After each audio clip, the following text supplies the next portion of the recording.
శ్రీశైలంలో ఉన్నటువంటి పాతాళగంగ దగ్గర స్నానం చేయొచ్చని కొంతమందికి మాత్రమే తెలుసు. ఇక్కడ బోట్ కనిపిస్తుంది కదా, ఇక్కడి వరకైతే వెహికల్స్ అయితే వస్తాయి. మనం పాతాళగంగ దగ్గరికి వెళ్లే ముందు మనకి గంగాదేవి పాదాలు అయితే మనకు దర్శనమిస్తాయి. ఇక్కడి నుంచి పాతాళగంగ వరకు 1000 మెట్లు ఉంటాయి. దాదాపు కిలోమీటర్ నడవాల్సి అయితే ఉంటుంది.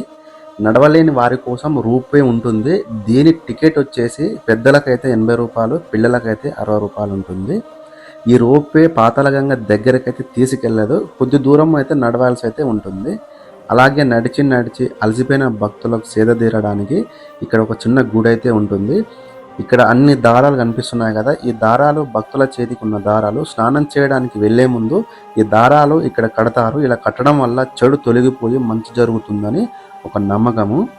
ప్రజెంట్ అయితే సగం దూరం వచ్చినాము, ఇంకా చాలా దూరం అయితే నడవాల్సి అయితే ఉంటుంది. ఫైనల్గా పాతాళగంగ దగ్గరికి చేరుకున్నాము. మీరు తెచ్చుకున్న లగేజ్ అండ్ బ్యాగ్స్ జాగ్రత్తగా అయితే చూసుకోవాలి. ఇక్కడ లాకర్స్ అలాంటివి అయితే ఉండవు. ఇక్కడ బోటింగ్ కూడా ఉంటుంది. ఈ టికెట్ వచ్చేసి 80 రూపాయలు మాత్రమే. ఈ ట్రిప్ 15 నిమిషాలు ఉంటుంది. ఫైనల్గా పాతాళగంగ వీడియో నచ్చింది అనుకుంటున్నాను. నచ్చితే ఒక లైక్ చేయండి, నచ్చకపోతే డిస్లైక్ చేయండి. ఇంకా మంచి వీడియోస్ కోసం మన ఛానల్ని అయితే సబ్స్క్రైబ్ చేయండి.